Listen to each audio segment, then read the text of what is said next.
I have a message this morning. Public education has always been left up to the states. Always. At least for 51 years. Hello, I'm Lisa Lightner. I am host and special education advocate extraordinaire from A Day in Our Shoes and Don't IEP Alone. And today I want to talk about a topic that I've been screaming about for months and months and months. And the Department of Education. Okay, so listen, conservatives, Republicans, whoever, all of these people in favor of dismantling the U.S. Department of Education, including our president, including our own Secretary of Education, who, by the way, in case you missed it, there's a viral video going around that she was interviewed on Fox News within the past 2 weeks. And she did not know what IDEA stands for. And they, ha, ha, ha, ha, all those acronyms, ha, ha, ha, so funny. She did not know what it stands for. So if you think she's going to make our kids' lives better, I would think again. But anyway, she's been saying it. The president's been saying it. Republicans have been saying it, that the reason that the Department of Education has to be dismantled is because we want to return education to the states. I am here to tell you in no uncertain terms, you are being lied to, you are being misled, and they are counting on you to not know the facts. Because returning education to the states and local control sounds very positive, right? That's something that we all would want. But it's always been that way. In 1974, Congress passed an act. It's called the GEPA. It stands for the General Education Provisions Act. Okay. There is a section of this law. It's a federal statute, again, passed in 1974. So we're talking about 51 years ago.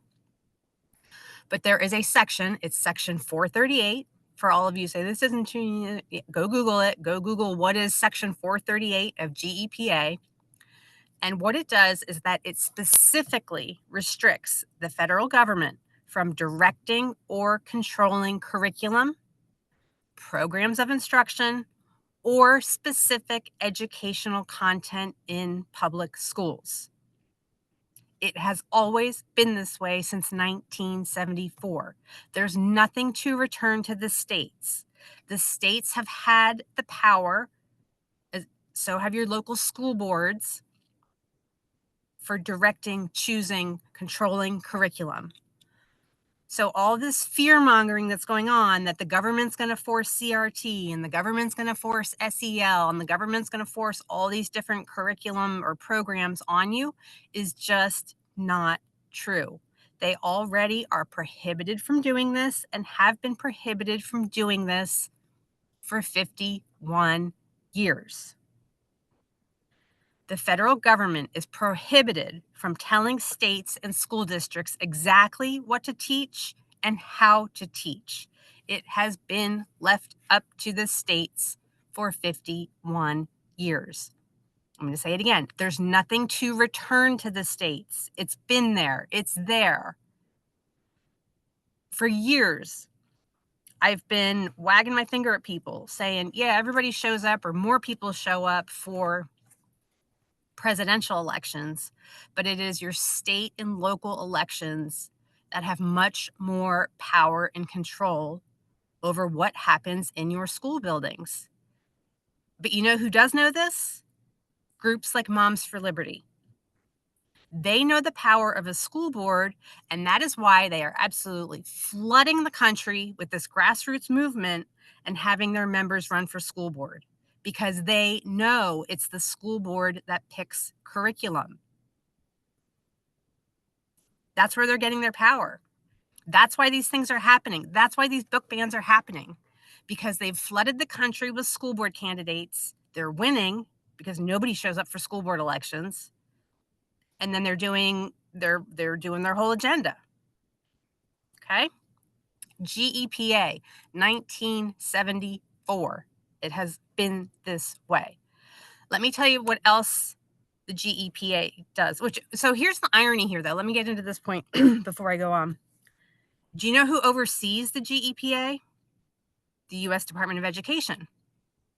So they're actually making a situation worse, and they know this, but they're weakening states' rights by dismantling the Department of Education, because that is the department that oversees the GEPA and enforces it. So if it's not there to enforce, and if that law is not there to guarantee that states and local school districts have these rights, then the federal government can step in and implement programs. They're counting on you to not know this. They're counting on it. It's just not true. But let me tell you what else the GEPA does, because this has come up in a lot of court cases. It protects against arbitrary funding cuts. So if the federal government wants to just cut funding, as we've seen a lot of in recent weeks, if they want to just arbitrarily say, oh, we think this is waste, even though we haven't investigated a damn thing, we think this is waste, so we're cutting it. GEPA provides states and school districts with a set of procedural safeguards. Sound familiar? Procedural safeguards?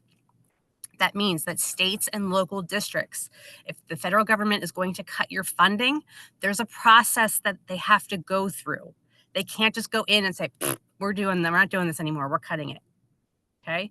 The executive branch cannot just cut your funding. You can't. Again, the GEPA protects schools from this.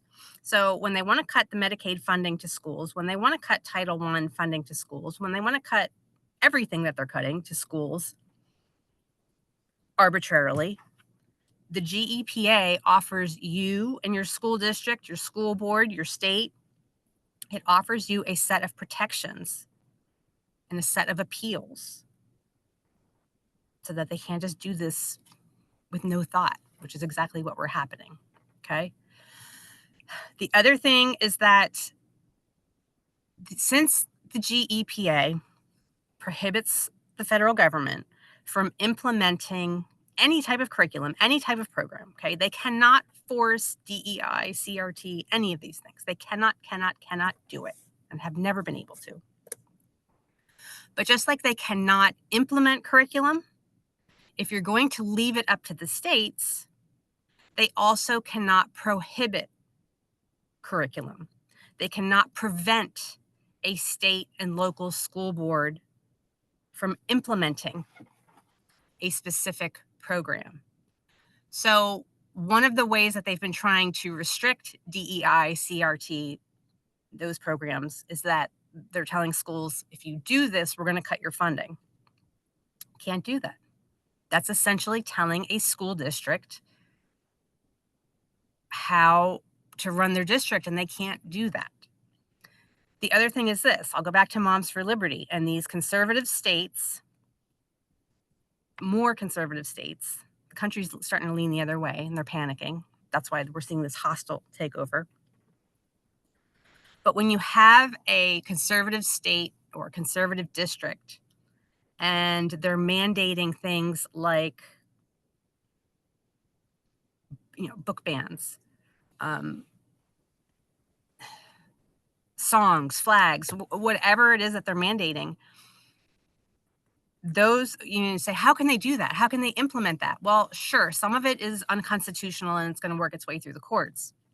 The other thing is that it's left up to the states.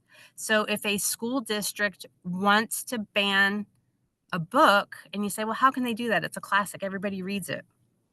The reason they can do that is because of GEPA. So it protects both sides. Nobody's going to have protection if it goes away. They're counting on you to not know about GEPA because it's very boring, right? Like, who knows the General Education Provisions Act of 1974? Nobody knows about this. It's not something they teach in school, right? Maybe if you had a college course in history or something like that and you were an education major of some kind, you may have briefly touched on it. But nobody knows it, and they're counting on that.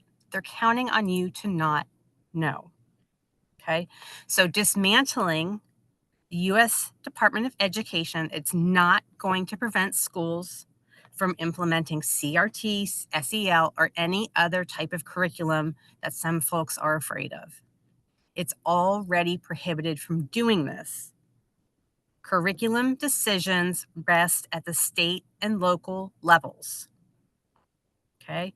What the U.S. Department of Education does is that it just like oversees and protects kids' rights at the federal level. So that's where it can get kind of sticky and kind of messy.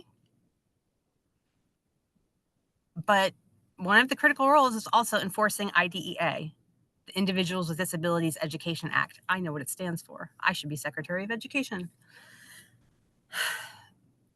It's been said that it would go to HHS if this happens. I don't trust them. I don't trust a man who is in charge of HHS who thinks that people cause autism by their own personal choices, that they see it as a character flaw to have autism. So I don't think that he's going to do right by our kids when it comes to IDEA.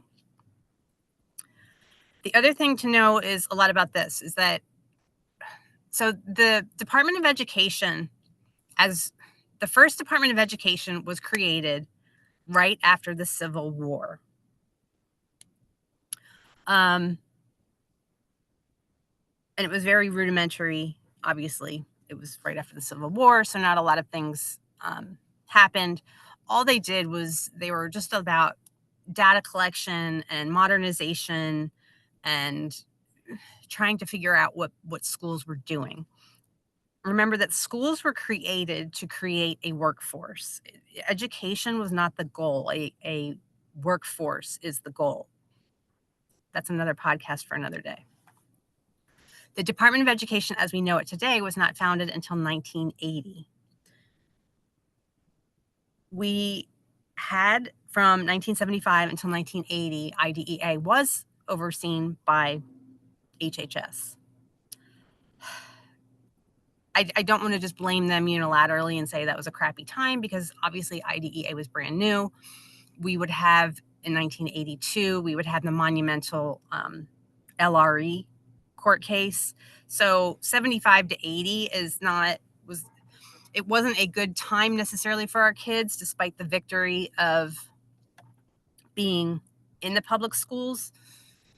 But I don't know if it was all because of HHS or if it was because IDEA was brand new. Mindsets still had not shifted. I'd argue that they still haven't fucking shifted. But it didn't go well then. There was a lot of separation, segregation, and things like that. Okay. So anyway, then it was formed in 1980. Ronald Reagan, if you did not know, this was a big thing of his campaign, was that he spent his entire campaign and tenure trying to dismantle the Department of Education. He was not successful, obviously. I don't know why he wasn't successful. It was just, I don't know. He was also I think, more dangerous because he was more civilized. Like, he went through the processes and tried to get bills implemented and get votes and things like that. And it never happened for him. He didn't just wake up one day and say, this is what I'm going to do. And he's just cutting everything and letting it all go to the courts, which, by the way, all these court cases, that's how things have to happen. I get that. But he's wasting a tremendous amount of resources at a time when our deficit is so high. It increased tremendously under his last term, and it's increasing again. So anyway, I'm kind of rambling a little bit. So just to recap, the GEPA of 1974 prohibits the federal government from dictating curriculum, programs, classes, courses, types of teaching, all of it. There's nothing to return to the states. It's been with the states for 51 years. If the U.S. Department of Education is dismantled, States and local school boards actually have fewer protections against this because there will be no agency to oversee the GEPA, which guarantees your state and local school boards these choices and these rights. If you're being told anything else, you're being misled. You're being lied to. If it makes you more comfortable to think that, if this is what you voted for and you feel more comfortable, go for it. I don't care, but you're just not right. You're not correct. There's nothing to return to the states. I'm Lisa Lightner. Thank you for tuning in today. If you haven't been to adayinourshoes.com in a while, please check it out. On the homepage, I have 2 new products that I just launched this week that I'm pretty excited about. One is an anxiety kit, kind of toolkit, survival kit, Thrive, whatever, for anxiety and kids and school. And it's got letter templates and email templates, and it's got a list of school-based interventions to everything. Like if your kid has anxiety and you're dealing with school refusal and all these different fun things, you definitely want to check that out. The other thing that I've launched, and the information for this will be on the homepage as well, is I have a new little mini course called How to Tell If Your Child's IEP is Working. It's a brief mini course. I think it's 5 or 10 lessons. I forget now. That just tells you how to track your child's IEP goals and see if they're really making progress. I invite you to check them both out. Thank you for listening today and enjoy the rest of your week.